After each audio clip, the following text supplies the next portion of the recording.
Fire accidents are most common and dangerous. They cause injuries, deaths, equipment damage, and huge property loss. How fire forms? What are the different types of fire? How can we control workplace fire accidents? We will discuss all these points in this video. Welcome to my channel, Health and Safety Training Tutorials. Principles of fire.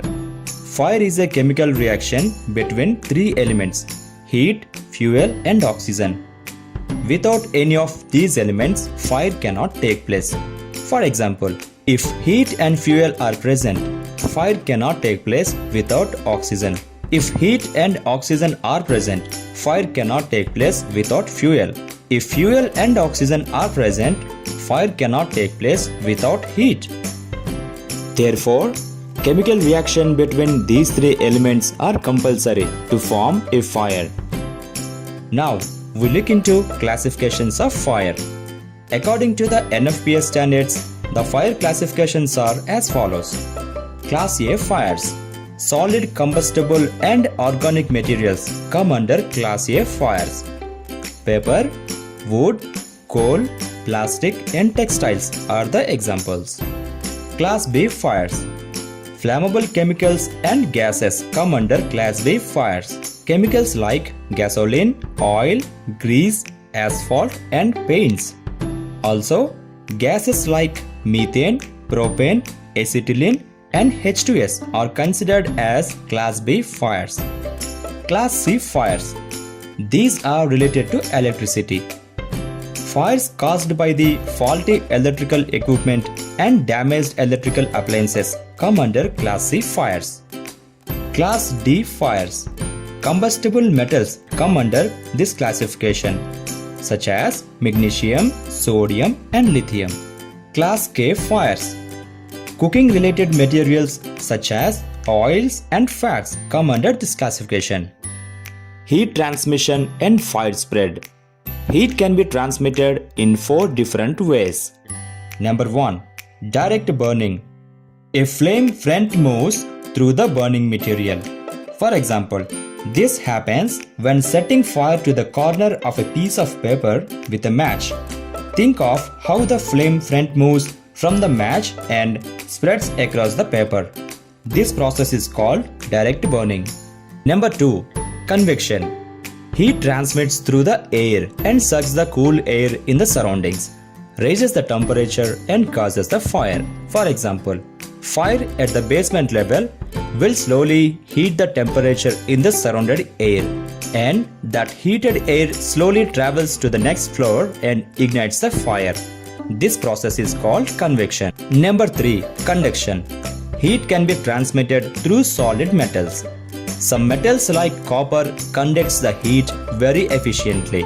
For example, look at the water boiling process on the gas stove. Once flame is set, that metal object gets heated slowly and transfers the heat from bottom to top level equally. This process is called conduction. Number 4. Radiation. Heat energy can be radiated through air in the form of invisible infrared heat waves. Example, heat from the sun reaches to the earth in the form of invisible infrared heat waves and causes heat. This process is called radiation. Now, workplace fire hazards. Arson. The criminal act of deliberately setting fire to property. To take revenge on a company or a person, people willfully set a fire to their property. Sometimes, people fire their own assets to claim insurance in an illegal way. Hot works. These works associated with naked flames, sparks such as welding, cutting and grinding, which can lead to fire accidents. Electrical equipment. Faulty and damaged electrical equipment can cause ignitions and sparks that may lead to fires with the source of fuel around it. Smoking materials. In particular, carelessly discarded smoking materials such as cigarette butts and matches lead to the fire accidents. Cooking appliances. Cooking oils, fats and pans left unattended on fire can cause fire accidents. Heating appliances. Example, electrical fan heaters and space heaters, especially when left unattended. Mechanical heat generated by friction between moving parts, such as a motor and its bearings. Chemical reactions can also generate heat. For example, rags soaked in oil and solvents are a fire hazard because as the oil or solvents oxidize, heat is generated and there is a risk of spontaneous combustion. Outcomes of a fire outbreak: explosions, burns and injuries, deaths. Preventing fire and its spread. As we discussed earlier, we can prevent the fire by breaking the chemical reaction between the source of heat, fuel and oxygen. Controlling source of heat. Anything that generates source of heat must be controlled. Cigarette lighters and discarded cigarette butts must be disposed in designated waste bins. In order to avoid the arson, all workers must go through safe behavior training. Any work that is related to fire, flames, sparks and heat shall be strictly monitored and safe system of work should be followed. Damaged and faulty electrical equipment must be removed. All chemicals must be stored in a cache container with proper safety precautions. Mechanical heat can be controlled by proper maintenance and inspection before the usage. Heating appliances must not be allowed into site.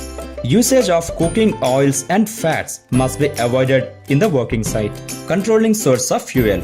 All combustible and flammable materials must be removed or limited. Chemical storage should have the following precautions: separate storage area, compartmentation, labeling for chemicals, spill trays, bund wall, proper ventilation, firefighting equipment such as fire extinguishers, smoke detectors, fire hoses and water sprinklers, safety signages and barricading to be also provided. Solid combustible materials such as wood, paper, cotton and plastic must be disposed from the site or covered by the fire blanket. Controlling source of oxygen. Oxygen level should not be exceeding 19.5% in the atmosphere.